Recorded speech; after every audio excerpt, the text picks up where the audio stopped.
Hello, this is Kim from the DIY Dish, Hey, and Kim. Chris is behind the camera Hello. this time. We are going to show you today how to do a quick binding on that quilt of yours. We've loved seeing your comments come in and how excited you are about making that picnic quilt, and we don't want you to worry about the next step because it really is easy, I promise. First, you're going to do a quilt sandwich, and we explain that all on the link on the blog, so make sure you take a look at that. And then we also will show you some different options for quilting it. My suggestion, if you are just new to quilting, would be to do the stitch in the ditch method, and that is explained also on the blog. Those will link you to youcanquiltthis.com, where I had written some articles a while ago on doing just that. But right now, once you've done that, I'm going to show you how to put on that dreaded binding. Don't worry. It doesn't need dun dun dun. Scary. It does not need to be dreaded. Yeah. I have this quilt here that I've been made a pattern for a long time ago. So cute. Thank you. And yeah, still needs the binding, as you can see. It's a birthday quilt. Yes, it's a birthday Fun. table runner. Anyhow, so I'm finally going to go ahead and put that binding on today. What you're going to want to do is cut your strips about 2 1/4 inches wide. Now the length at this point doesn't matter because I'm just piecing my strips together. So notice I've got 2 different lengths of strips. I like using just scrap fabric for my binding. If you want to use all one color fabric, that's of course okay too. But you're going to want to piece them long enough to make it about 10 inches longer than the perimeter of your quilt. Okay? Ooh, fancy so work, Kim. this is 100 inches all the way around this quilt. We're going to make this a 110-inch strip. Wow. Now to sew your 2 pieces together, what you're going to want to do is put right sides together, and you're going to make a right triangle, or not a right triangle, a right angle. Right angle. Okay, I was a teacher. Okay, so put it one on top of the other just like this. So notice it's forming like a, what would you call that, Chris? Oh, a an backwards upside 7? down L. Okay, something like that. Backwards 7, upside down And L, yeah. You're if you want They're photo, perpendicular to each other. Yes, that's right. If you want photo instructions of this, we also include that link on the blog, but I wanted to show you on video as well. Okay, so I'm going to stitch from that corner down to this corner. See? At an angle. Okay. Notice? Okay. All right. So take it over to your machine. And just stitch. Notice I did not do a back stitch. Oh, you've got your handy dandy little thread guide there that you talked about earlier. We talked about that last week. Now I did this in a dark thread so that you could see it better. Okay, notice? Angle. Now I want to cut away the bulk. Okay. So I'm going to just take my scissors. I did get better scissors this time.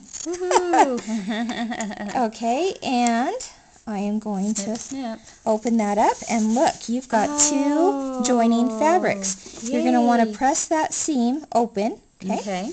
And then just continue to add one piece after another, after another, after another, till you get to that 110 inches. Wow. Like I did here. Okay. Okay, so now I'm excited because I'm finally ready to bind this quilt that has been sitting in my quilt pile for way too long. Okay. All right. Now what you're going to want to do is go about 1/3 of the way down, and really just eyeball it, about 1/3 of the way down to start your binding, okay? And you're going to want to match up raw edge to raw edge. Can you see that, Chris? Close, yeah. Raw edge, raw edge. Okay. This is the folded edge. Yeah. Okay? And I'm going to put it just, let's see, about right there, and stick a pin in it. Okay? Stick a pin in it, Kim. I like that. Yeah. Okay. I think I've told my husband that before. Just kidding. Ha. Okay, so then you're going to want to start your sewing, about 6 inches down. It really doesn't matter. You just don't want to start it at the very beginning, okay? Okay. Go ahead and stitch this, and I'm going to stitch it at 1/4 of an inch seam, just right along 1/4 inch seam allowance. there. Yep. All right. And just start. Now this time I am going to back stitch real quick. Okay, just continue to stitch that right along there. Again, I'm going off because we're on camera, darn it. Okay, hold on, let me back up. Nice and steady, guiding the... Yes, I was trying to talk and chew gum and walk and all at the same time. Okay, so make sure that it is lined up, right? Okay. Okay. Now keep filming me here because a very important part is coming up. Yeah, you're getting to be a little lengthy, Kim. I know. But you know, sometimes things take time, right? Okay, do you notice that we are getting close to the end here? Yes. Okay, yes, all right. Stop at about 1/4 inch before you get to the end. Okay. Now, don't get out your measuring tape. That's okay. Just, again, I like to eyeball things. Okay? Stop. Really getting good at that 1/4 inch. That's right. So notice I did not sew all the way to the end. Okay. All right. That's important because we're going to take it out. Why is it important, Kim? Let me tell you. Okay. Now what's cool about this is that, watch very carefully what I'm going to do here. Okay. Pressure on the camera. Okay. You are going to fold this up at an angle. See that? Right where they can see it. Yep. Okay. There we go. All right. Don't get my dirty nails. I've been painting today. Okay. And then flip this over on top of itself. Okay. Do not worry if that does not make sense. Making sure those top edges meet. Now those are now aligned up there. I've flipped that over. Notice, boom, boom. Yeah. Flip that over. And now my raw edges are aligning again. For now, I'm just going to stick a pin in it.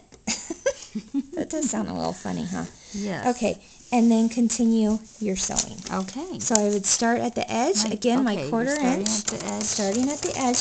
This is going to form, oops, there's my paper there. This is going to form what they call a mitered corner. Don't you love that? Yes, that's always a scary word. Yeah. Mitered. So continue to do this. Now, for now, because of video, we are going to stop this. Now, normally I'd go around all 4 corners, but I want to show you what's going to happen. At the very end, go ahead and join those seams together. Now, don't worry about it because we'll put the step-by-step photos on that link as well. But let me show you how this mitered corner forms. At the very end, you're going to pull this over. Wow. Well, there's a few extra strings in there, but you get the idea. There we go. See, isn't that beautiful? Yes. It's a beauty. Oh, and then you gorgeous. cover that raw edge there, and then now you have an option of either hand stitching that closed, which a lot of my friends love to do because they can sit back. Therapeutic, yes. Yeah, absolutely. Watch a movie, whatever. Nice thing to do in the car.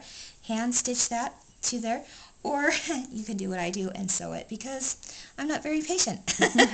So I take it back to my sewing machine and I top stitch that and then make sure that that bottom or that other edge is covered and sewn down.